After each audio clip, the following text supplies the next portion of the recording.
Very good evening, welcome to V K Yadav maths. तो लगातार मेरा वीडियो जा रहा है, आप प्यार भी दे रहे हैं ना, तो मेरा भी ये कर्तव्य है कि इसको आखिरी अंजाम तक पहुंचाए, है ना।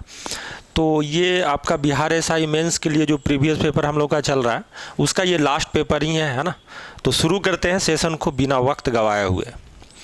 अच्छा, बोला गया है 17th नंबर क्वेश्चन है ना, बिहार एसआई 22/7/2018 का पेपर है ना, कि ए और बी असमीकाएँ है ना, असमीकाएँ है ना। असमीकाएँ मतलब कहने का मतलब कि जो इस तरीके से जो एक्सप्रेशन लिखा रहता है लेस देन इक्वल टू, इसी को असमीका बोलते हैं ना। और तथा दूसरा असमीका क्या है, 7x-2 is greater than equal to 3 × x + 6, जहाँ x नेचुरल नंबर है, प्राकृत नंबर का समुच्चय है, सेट है ना। समुच्चय क्या होता है, सेट होता है। तब a intersection b, a intersection b कहने का मतलब दोनों में कॉमन क्या है, a और b के बीच में कॉमन क्या है, ऐसा पूछा गया है ना। और a के लिए कौन सा डिनोट हो रहा है ना, तो a के लिए आपका ये वाला सेट है ना, और b के लिए क्या है, ये वाला है ना। तो a और b का असमीका से पहले अगर निकाला जाए तो पहले a को हम लोग सॉल्व करते हैं। अब ध्यान से देखिएगा ना, अगर लिखा गया 5x + 2 है ना is less than 5x + 2 is less than 8x - 1, यही है ना। अगर हम ऐसा करें कि 5x को अगर उधर लेकर जाए हम लोग है ना, तो ये 3x हो जाएगा है ना, 3x हो जाएगा कि नहीं। और 1 जब इधर आएगा तो कितना हो जाएगा, माइनस इधर आकर क्या हो जाएगा, +3। अब 3 से दोनों तरफ डिवाइड करेंगे तो 1 is less than x, 1 is less than x, या दूसरी भाषा में इसको ऐसे भी बोल सकते हैं कि x इज ग्रेटर देन 1, मतलब कि x जो होगा, एक से बड़ा वाला जितना भी नंबर होगा उसका सेट होगा। इसका कहने का मतलब यही हुआ है ना। हाँ, तो सेट क्या क्या हो सकता है, तो सेट को लिखने का तरीका यह है कि सर जी x का जो वैल्यू होने वाला एक से बड़ा होने वाला, क्यों, क्योंकि बड़ा पेट इधर है ना, बड़ा मुंह इधर है। तो कौन कौन सा हो सकता है, 2 हो सकता है ना। इक्वल रहता तो 1 से स्टार्ट करते, लेकिन इक्वल नहीं है तो 2 3 4 डॉट डॉट डॉट डॉट कहाँ तक, इनफाइनाइट तक। तो सेट 1 हम लोग का निकल गया है ना, ए निकल गया। ये क्या है आपका, सेट ए। सेट बी की बात करें तो यहीं पे अगर हम इसको सॉल्व कर दे बालक है ना, हम चाह रहे हैं कि इधर राइट साइड में कर देते हैं ना, मैं थोड़ा इधर आके है ना। अगर इसकी बात करें तो 7x - 2 is greater than equal to 3 × x + 6। यहाँ पर अगर हम देखें तो 7x - 2 है बाबू, ग्रेटर देन इक्वल टू 3 से अगर मल्टीप्लाई होगा तो 3x + 18 हो जाएगा, 3x प्लस क्या हो जाएगा, 18 हो जाएगा है ना। क्लियर है। अच्छा बाबू, 3x को इधर अगर हम लोग लेकर आ जाते हैं तो ये 4x हो जाएगा है ना। और -2 जब इधर आएगा तो 18 2 20 हो जाएगा, कितना हो जाएगा, 20। 4 से दोनों तरफ अगर भाग दे देंगे तो 4 × 5 = 20, या काट भी सकते हैं आप। तो x is greater than equal to क्या, 5। तो जो सेकंड जो सेट बी आपका आया है ना, ध्यान से देखिएगा, फिर से मैं इधर हो जाता हूँ।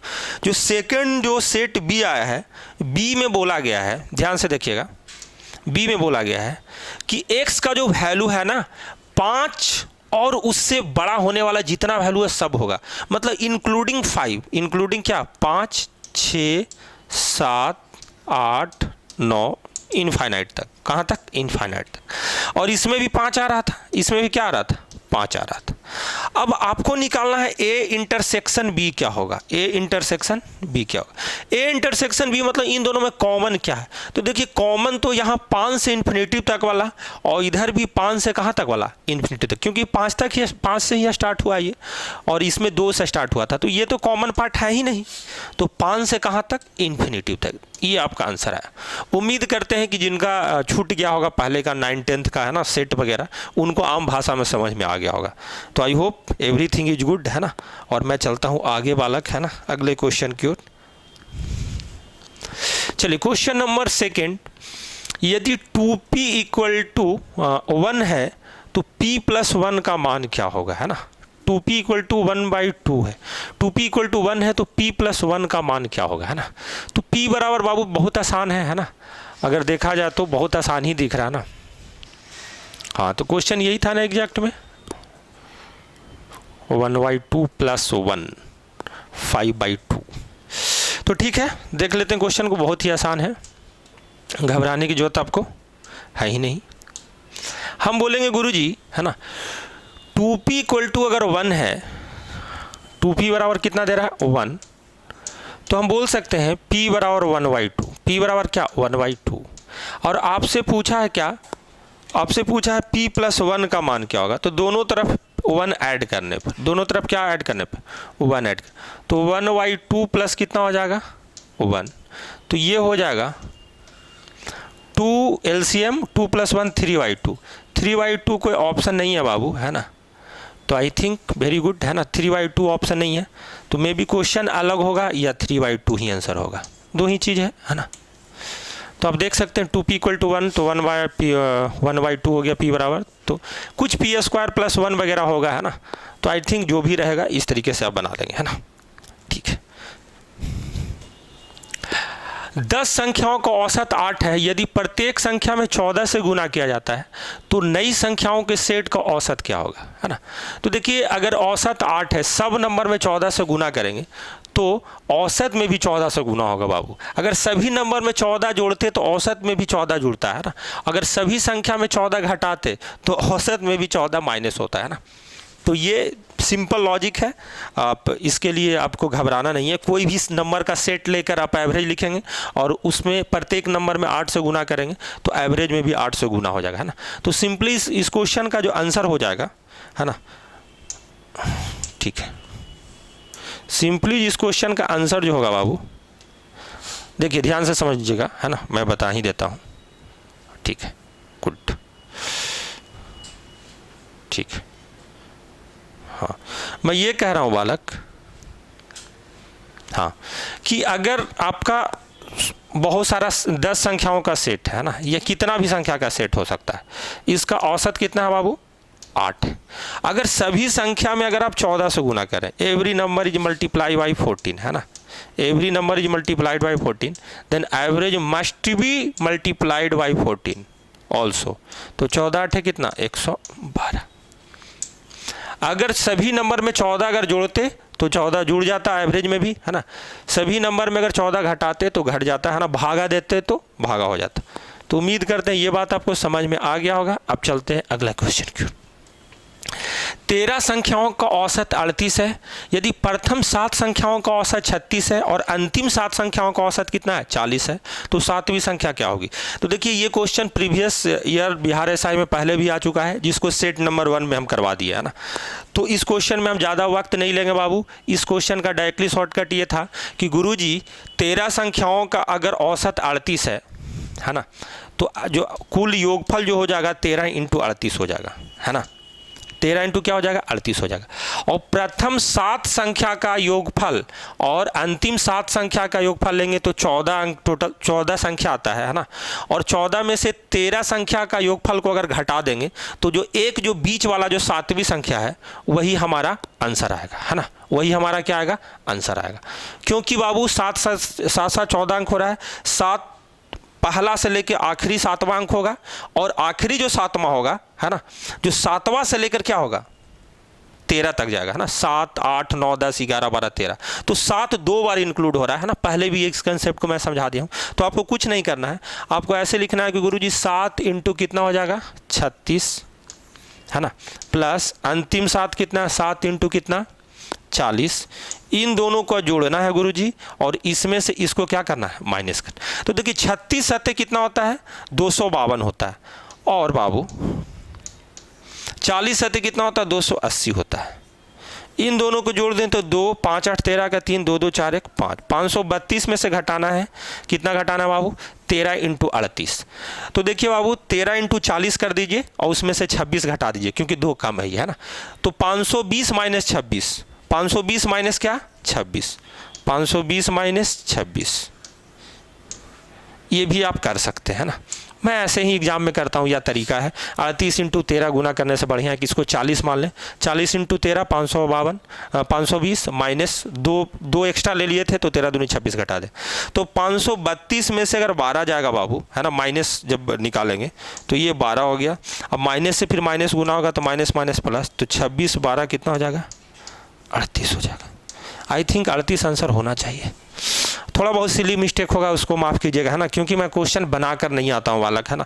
उतना समय मेरे पास नहीं होता है और इतना पढ़ाने का एक्सपीरियंस क्या हुआ अगर हम सब टीचर की तरह ऑनलाइन में पोथी पत्रा ही लेके आएंगे तो, है ना, कोई फ़ायदा नहीं होगा ना। तो एक क्वेश्चन में कभी कभी मिसप्रिंट होता है तो उसके लिए आपको घबराइएगा नहीं, है ना। ठीक है। ओके, है ना। नेक्स्ट क्वेश्चन, हल करें 5 into 5 into 5 plus 3 into 5 into 5 plus 6 plus 3 into 5 into 6 plus 6 into 6 into 6, इस तरीके से, है ना। देखिए जैसा क्वेश्चन दिख रहा है बाबू, इसके फॉर्मेट को थोड़ा सा अगर हम लोग ऑब्जर्व करें, है ना, तो देखिएगा ये लिखा गया 3 बार 5, ये कितना बार 5 लिखा गया है? 3 बार 5, है ना। और ये 3 बार 6 लिखा गया है, ये 3 बार क्या लिखा गया है? 6 लिखा गया है ना। तो यहाँ से तो हम अगर सर दिमाग में मेरे पास आएगा तो ये 5 क्यूब है और ये क्या है? 6 क्यूब है बालक। क्या ये सब जो है कुछ बताने की कोशिश कर रहा है क्या? तो हम बोलेंगे कि सर जी ये देखा जाए तो जो 5 ले रहे थे इसी का 2 बार लिखा स्क्वायर है, तो ये क्या 3 इंटू 5 का स्क्वायर इंटू 6 लिखा गया, इंटू क्या है बाबू? 6 लिखा गया, प्लस 3 इंटू, देखा जाए गुरुजी तो ये 6 इंटू 6 है, तो इसको हम लोग लिख सकते हैं 3 इंटू 5 इंटू 6 का स्क्वायर प्लस, है ना, इस फॉर्मेट में दिया गया। तो आपको कुछ ना कुछ बचपन की बातें याद आ रहा होगा कि गुरुजी हम लोग पढ़ाए थे, हम लोग के सर पढ़ाए थे कि a प्लस बी का होल क्यूब जब हो तो a cube plus 3a square B plus 3ab square plus B square, यही होता है कि नहीं? आप बोलेंगे यस होता है, यही होता ही है। तो यहाँ से अगर बात करें तो a की वैल्यू आपको 5 दिख रही है, b की वैल्यू कितना? 6, यानी कि इसके अकॉर्डिंग सर वही फॉर्मूला पे सेट है, तो 5 6 11, 11 का होल क्यूब 1331 होता है। क्या होता है बाबू? 1331। तो आई थिंक ऑप्शन में होना चाहिए क्या? 1331। तो आई होप आपको चीज़ें समझ में आ गया होगा, बिल्कुल बेहतरीन तरीके से मैंने समझाया है ना। आप स्क्रीनशॉट भी ले सकते हैं, आप ब्लेम नहीं कर सकते कि सर स्क्रीनशॉट नहीं लेने दे रहे हैं, है ना। हाँ, अगला क्वेश्चन देखते हैं बाबू, है ना। क्या है क्वेश्चन देख लीजिएगा ध्यान से, है ना। चलिए, लिखा गया है कि राकेश, है ना, राकेश एवं मोहन का कुल वेतन 3000 रुपया, ठीक है, सबका वेतन होता है। राकेश अपने मासिक वेतन का 25% एवं मोहन 20% की बचत करते हैं। यदि उनकी कुल बचत 700 रुपया है, कुल बचत कितनी है? 700 रुपया, है ना। तो राकेश का वेतन क्या होगा? तो राकेश का वेतन क्या होगा? तो देखिए बाबू, इसको x से भी अगर आप बनाएंगे ना तो बनेगा कि राकेश का x मान लेंगे तो एक हो जाएगा 3000 माइनस x, और उसका 25% प्लस 3000 माइनस x का 20% बराबर 700। लेकिन हम चाह रहे हैं कि अगर मास्टर के पास आए तो कुछ अलग टेक्निक ही बता देते हैं ना। तो टेक्निक ऐसे बोल सकते हैं कि गुरुजी ये 3000 रुपया अगर कुल वेतन है और कुल बचत कितना है? 700 रुपया। कुल बचत कितना है? 700 रुपये। तो देखिए स्प्लिट मेथड से भी इसको बना सकते थे, जो हम बताते थे 2 पार्ट में करके, है ना। लेकिन आज सोच रहे हैं कि एलिगेशन ही लगा देते हैं, है ना। एलिगेशन भी सीख लीजिए आप, है ना। तो अगर राकेश की अगर बात करें तो राकेश कितना बचा रहा है? तो 25% बचा रहा है जी, है ना। अच्छा, ये कौन? मोहन बचा रहा है बाबू 20%। दोनों मिलकर कितना बचा रहा है? तो 700। इसके परसेंटेज को अगर आप देखें तो 700 बचा रहा है कुल कितना वेतन पे? 3000। तो 100 में कितना, उसी को परसेंटेज बोला जाता है ना। तो अगर आप देखेंगे तो 2 शून्य से 2 शून्य, 1 शून्य से 1 शून्य, है ना। और ये हो जाएगा 10 × 70 बटा, है ना। हाँ, 2 शून्य से 2 शून्य कट गया बाबू, 70 बटा कितना? 3। तो 70/3% ओवरऑल बचत है। तो एलिगेशन बेसिकली लगता कहाँ है? जहाँ 2 क्वांटिटी का एवरेज वैल्यू हो, तो यहाँ पर आसानी से निकाल सकते हैं, है ना। बेसिक क्लासेज में मैं इसको पूरा खोल कर बताता हूँ, दिमाग में पिला देता हूँ जी, है ना।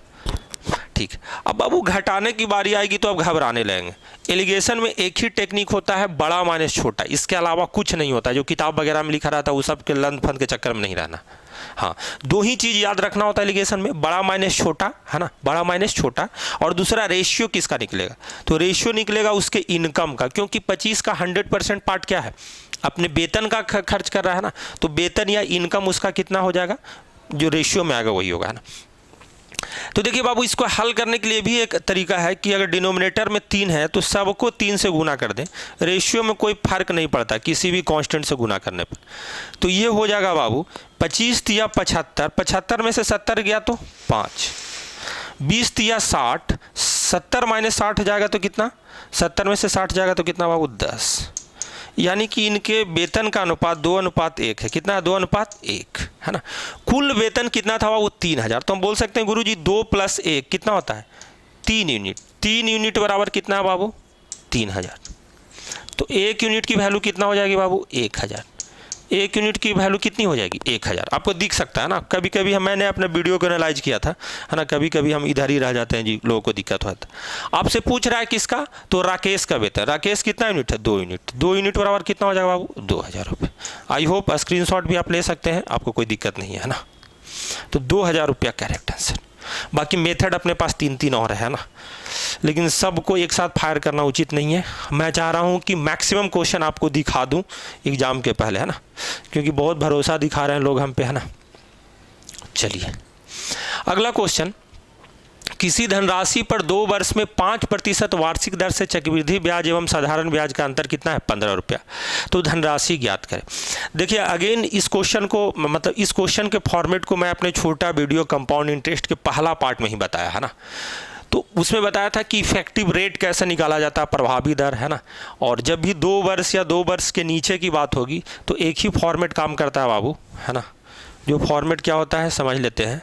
x + y + xy/100, है ना। कंपाउंड इंटरेस्ट के लिए क्या प्रभावी दर होता है? तो प्रभावी दर होता है x + y + xy/क्या 100। तरीका बहुत सारा है ना। ट्री मेथड, गोल्डन रेशियो, क्या क्या निंजा टेक्निक, लेकिन ये सबसे सुंदर और सुडौल है अपना बिहार SI लाइक, है ना। देखिए बाबू 5% से बोला गया, यानी दोनों वर्ष 5-5%। तो इस फॉर्मेट में अगर 5-5 रखते हैं तो 5 + 5 + 5 × 5/100, 5 × 5/100। तो ये मेंटली आप बना लेंगे वहाँ पे, है ना। तो ये 10.25% आता है, जो ये कंपाउंड इंटरेस्ट है। क्या है बाबू? कंपाउंड इंटरेस्ट, कंपाउंड इंटरेस्ट का रेट।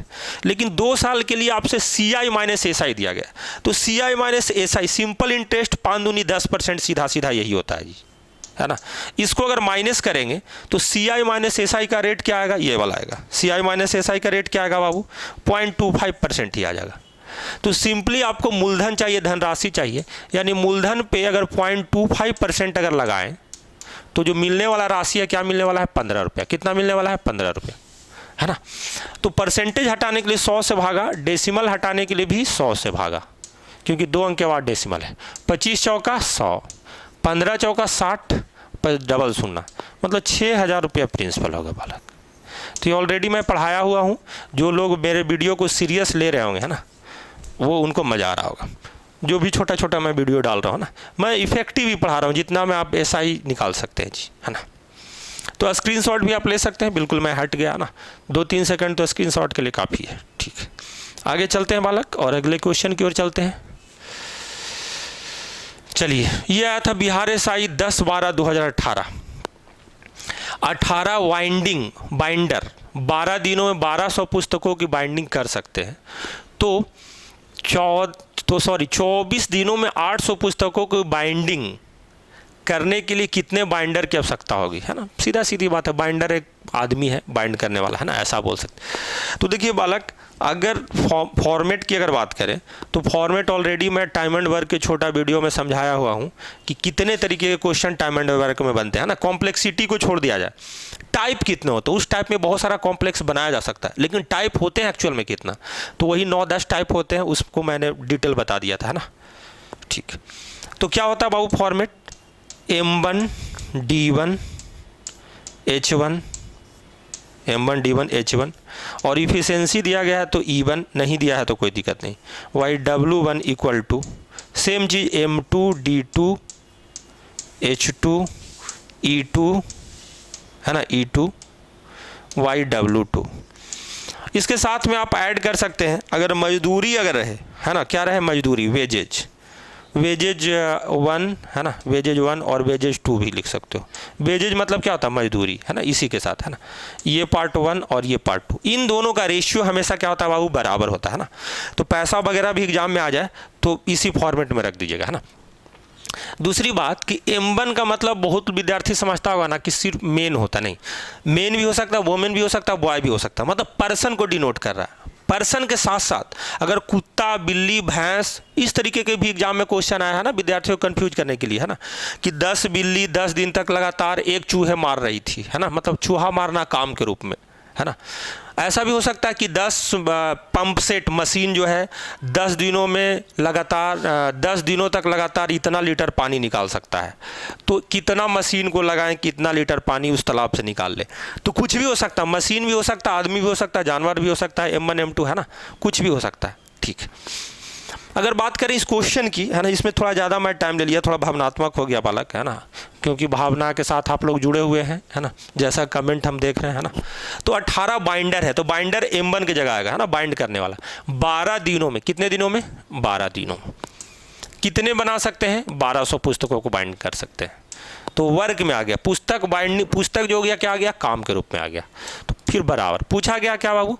24 दिनों में 800 पुस्तकों की बाइंडिंग करने के लिए कितने बाइंडर की जरूरत होगी? मान लेते हैं कि X बाइंडर की जरूरत होगी, है ना, और कितना पुस्तक है? 800 पुस्तक। कितना दिन में? 24 दिन में। अब सिंपली आप काट सकते हैं बालक, है ना, बहुत आसान तरीके से आप काट सकते हैं, घबराइएगा नहीं, है ना। हम बोलेंगे गुरुजी 12 से तो ये 100 टाइम में कट गया, इसमें कोई दिक्कत नहीं। 2 शून्य से 2 शून्य भी उसको उड़ा दिए, इसका नीचे वाला काम खत्म हो गया। 8 तिया 24, 3 छक्का 18, तो x बराबर कितना आ गया गुरुजी? 6 आ गया। तो I hope 6 is the correct answer. I hope क्या? डेफिनेटली करेक्ट आंसर, है ना। तो इन क्वेश्चनों को देख के जाना, समझ के जाना, मेरी बातों को ध्यान से समझ के जाना है जी, है ना। स्क्रीनशॉट भी आप ले सकते हैं, घबराने की जरूरत नहीं। 25 प्रेक्षणों का औसत, है ना, 76.4 है, परंतु बाद में यह पाया गया कि 74 के बदले भ्रम से 47 पढ़ लिया गया था। तो सही माध्य क्या है ना। देखिए इस क्वेश्चन को बनाने का डिटेल तरीका भी है, बट एग्जाम में आपको शॉर्टकट ही बनाना है ना, क्योंकि वही चाह के वो ऐसा डेटा ही देता है कि जो डिटेल बनाया वो माथा पेची करके छोड़ दे एग्जाम में, है ना। आपको ऐसे सोचना है कि, है ना, 25 लोगों का औसत 76.4 वर्ष था, है ना। एक आदमी उसमें ऐसा था 74 वर्ष वाला को गलती से काउंट कर लिया गया था, पहले वाले परीक्षण में कितना? 47 वर्ष गलती से काउंट कर लिया गया था ना। तो ये जितना भी औसत है ये कम होगा कि नहीं? तुम गलती से करना था, मतलब बूढ़ा को ऐड करना था 74 वर्ष वाला को, और आप ऐड कर लिए हैं 47 वाले को, यानी कि उसमें कम काउंट किए कि नहीं। तो आपको सही उत्तर अगर चाहिए होगा तो फिर से ये बाबा को देखना पड़ेगा कि ये बाबा थे, ये जवान है, 47 वर्ष का यंग होते लोग, क्या होते? यंग होते। हम बोलेंगे गुरुजी क्या क्या गैप में लिया गया है? अब पहले तो इसको भी विचार करने की जरूरत है।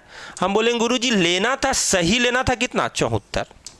अब गलत लिए हैं कितना? 47 गलती से पढ़ लिए गए, यही ना। 74 के बदले भ्रम से 47 पढ़ा है। भ्रम होना मतलब गलती होना, सीधा सीधा।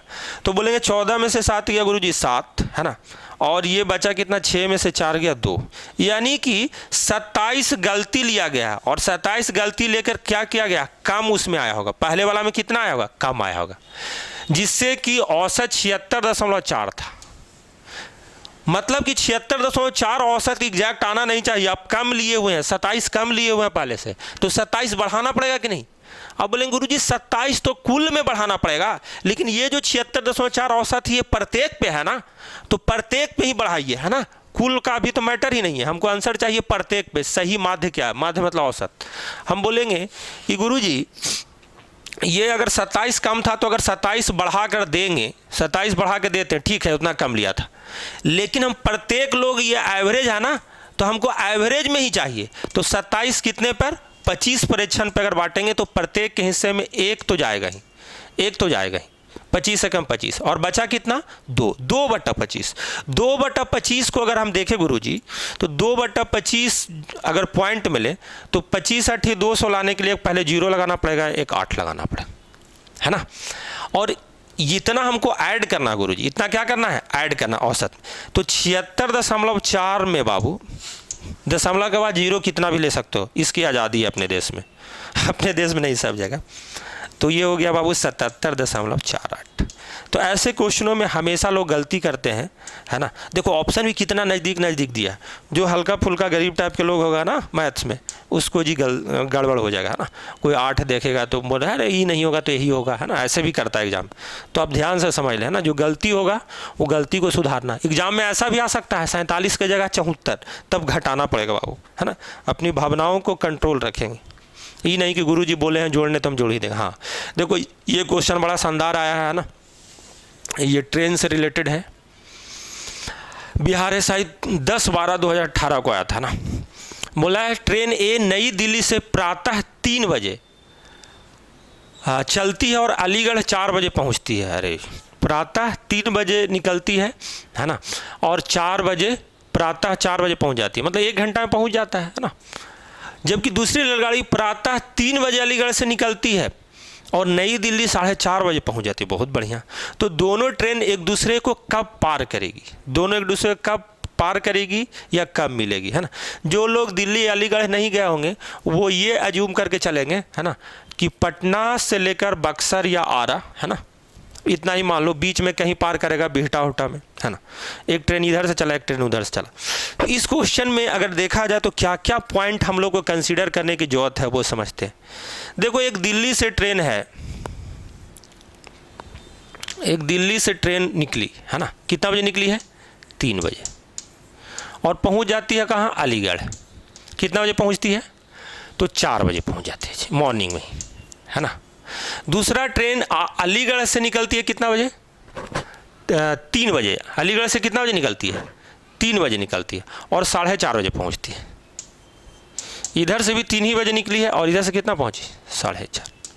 तो देखो जी बहुत आसान हो गया क्वेश्चन।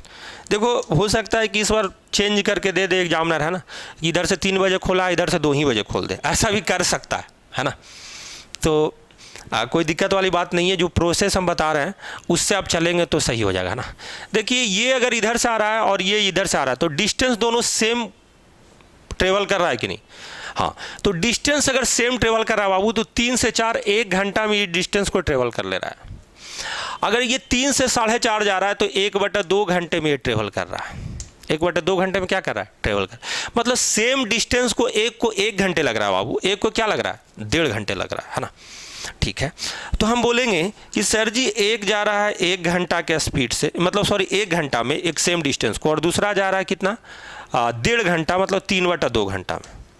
हम अपने मन से अगर डिस्टेंस मान लें 3 किलोमीटर गुरुजी, क्योंकि डिस्टेंस तो दिया नहीं गया, कोई भी डिस्टेंस हम मान सकते हैं, कोई घबराने की बात नहीं। अगर गुरुजी 3 किलोमीटर हम अपने मन से डिस्टेंस मान लिए तो इसकी स्पीड 3 किलोमीटर पर आवर पूरी यात्रा को तय करने में होगी, डिस्टेंस बाई टाइम स्पीड, और इसकी क्या होगी 3/3/2 2 किलोमीटर पर आवर। 2 किलोमीटर कितना पर आवर। गुरुजी अगर 2 ट्रेन एक दूसरे से, कोई एक इधर जा रही है एक इधर आ रही है ना, तो अपोजिट डायरेक्शन में आ रही है। अब फॉर्मूला आप एक ही पढ़ाए हैं, डिस्टेंस बराबर स्पीड इनटू टाइम, मतलब रिलेटिव स्पीड इनटू टाइम। इसके अलावा तो कुछ बात ही नहीं करना है आपके अकॉर्डिंग, इसके अलावा बात करेंगे तो पाप है। हम बोलेंगे हाँ, तो कितना डिस्टेंस दोनों मिलकर जब मिलेगा तो टोटल 3 किलोमीटर डिस्टेंस ट्रेवल हो जाएगा कि नहीं, पूरी यात्रा तय हो जाएगी ना, वो कर लेगा कुछ ये कर लेगा। हम बोलेंगे डिस्टेंस तो गुरुजी 3 किलोमीटर है, इन दोनों के बीच में रिलेटिव स्पीड है ऐड होगा क्योंकि अपोजिट डायरेक्शन में, 3 कितना 5 किलोमीटर पर आवर। तो दोनों किलोमीटर, ये किलोमीटर में किलोमीटर पर आवर में है, तो 3/5 घंटा टी का वैल्यू हो गया। 3/5 घंटा को गुरुजी अगर मिनट सेकंड में अगर देखें, मिनट में देख लें तो हम बोलेंगे कि गुरुजी 3/5 घंटा को अगर मिनट में चेंज करना है तो 60 से गुना करना है, 12×5 = 60, 12×3 = 36 मिनट। कितना मिनट 36, यानी 36 मिनट में मिल जाएगी।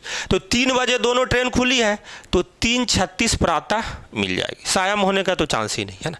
तो 3:36 प्रातः में क्या हो जाएगी मिल जाएगी, है ना। तो हो सकता है जी क्वेश्चन का इस बार लेवल बढ़ा दे तो अलग टाइम में, है ना, अलग टाइम में एक दूसरे से खोले, है ना। तो इस तरीके का भी आप कमेंट करेंगे तो वैसा क्वेश्चन मैं कल करवा दूंगा, है ना, अगले वीडियो में, कि क्या चेंजेज करके दे सकता है। फिलहाल में इससे खुश रहिए, है ना, आगे चलते हैं। और उस क्वेश्चन में ऐसा भी हो सकता है बाबू कि AM PM का भी दिक्कत हो जाए ना, तो एक विद्यार्थी का SI का नौकरी यूपी में छूट गया था AM PM के चक्कर में, तो आपको ये सभी बात को ध्यान रखना है ना, होश में एग्जाम देना। बोल रहे किसी धनराशि पर 3 वर्ष में 10% वार्षिक दर से चक्रवृद्धि ब्याज और साधारण ब्याज का अंतर 62 रुपया। तो धनराशि क्या है? तो देखिए बाबू 3 वर्ष वाला, 2 वर्ष वाला, 4 वर्ष वाला ऑलरेडी मैं पढ़ाया हुआ हूँ कि कंपाउंड इंटरेस्ट जो निकालना होगा, है ना, उसका तरीका ये आपको रट लेना है। तरीका आएगा तो ठीक है, नहीं भी तरीका आया तो रट लेना है।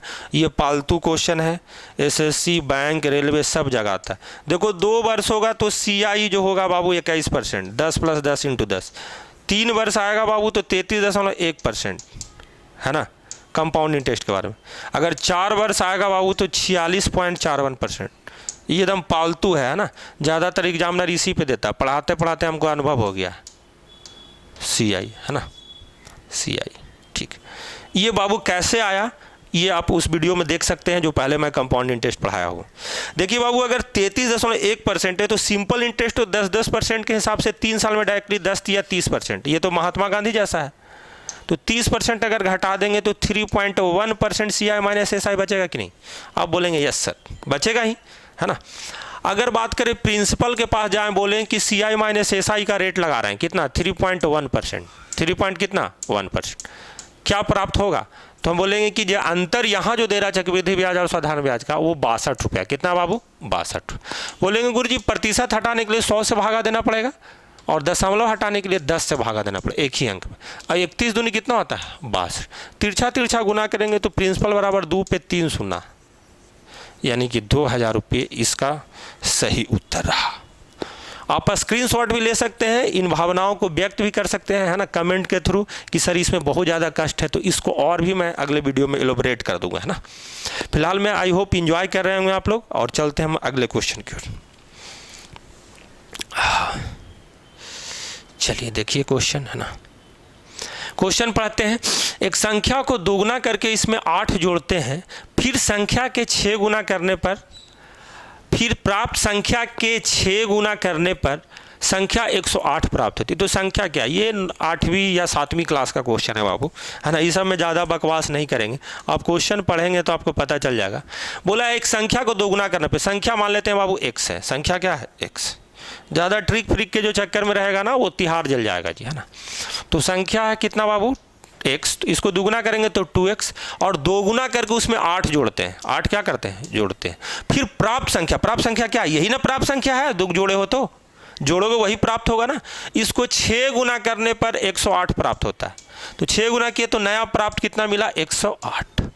तो संख्या क्या है बाबू? तो संख्या क्या है, इसके लिए पेन चेंज करके स्टाइल मारते हैं बाबू। ये क्या हो गया? 18 छक 108। 2x + 8 बराबर 18 है, तो 2x बराबर 18 - 8 हो जाएगा कि नहीं? आप बोलेंगे यस हो जाएगा। तो 2x बराबर बाबू 10, तो x बराबर कितना हो जाएगा? 5। तो 5 आपका हो गया आंसर। आप स्क्रीनशॉट ले सकते हैं। चलिए गुड। हाँ, और जिन लोगों को है ना मतलब PDF चाहिए होगा क्वेश्चन का, उन लोगों के पास, बहुत लोगों के पास तो नंबर मेरा है ही, और बहुत लोगों के पास नंबर नहीं है। बहुत लोगों ने मैसेज किया था ना, अच्छी अच्छी बातें हमें बताई, इसके लिए तहे दिल से मैं उनका शुक्रिया व्यक्त करता हूँ, है ना। अगला क्वेश्चन नहीं आया? ओहो, कुछ तकनीकी प्रॉब्लम तो नहीं हुआ?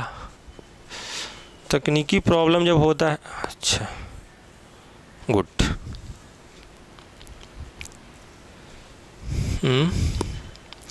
कुछ तकनीकी प्रॉब्लम तो नहीं है। हाँ, तकनीकी प्रॉब्लम हो या ना हो तब तक मैं अपना नंबर लिख देता हूँ, 8789509282। चलिए अब काट के देखते हैं। मेन लिए लिखने का मेन ये था रीजन बालक, है ना, कि आप देखते हैं अब काट कर आगे जा पाते हैं कि नहीं। तो ये लास्ट क्वेश्चन ही था ना? Okay, this is the last question. So we have done, है ना, all previous question. So thank you everyone, है ना, फॉर सपोर्टिंग। और ऑफलाइन टीचर से ऑनलाइन टीचर बनाने के लिए भी बना नहीं हूँ, है ना, मैं मेहनत ही कर रहा हूँ लगातार। लेकिन ऑफलाइन ऑनलाइन में क्या है, हमें तो सेम फीलिंग आ रहा है ना जब आपका कमेंट देखते हैं ना, और चैनल का थोड़ा बहुत जो भी लाइक सब्सक्राइब देखते हैं तो अच्छा लगता है। आप हमें इसी तरीके से सपोर्ट करते रहें, मैं भी अपने दिल से, है ना, सपोर्ट करता रहूँगा आपको, और आपको शुभकामनाएं देता हूँ। फिलहाल मैं अगले वीडियो में मैं इसी पे बेस, है ना, कुछ क्वेश्चन लाऊंगा जिससे आपको ज़्यादा से ज़्यादा फ़ायदा हो सके। तो आज के लिए इतना ही। जय हिंद, जय भारत।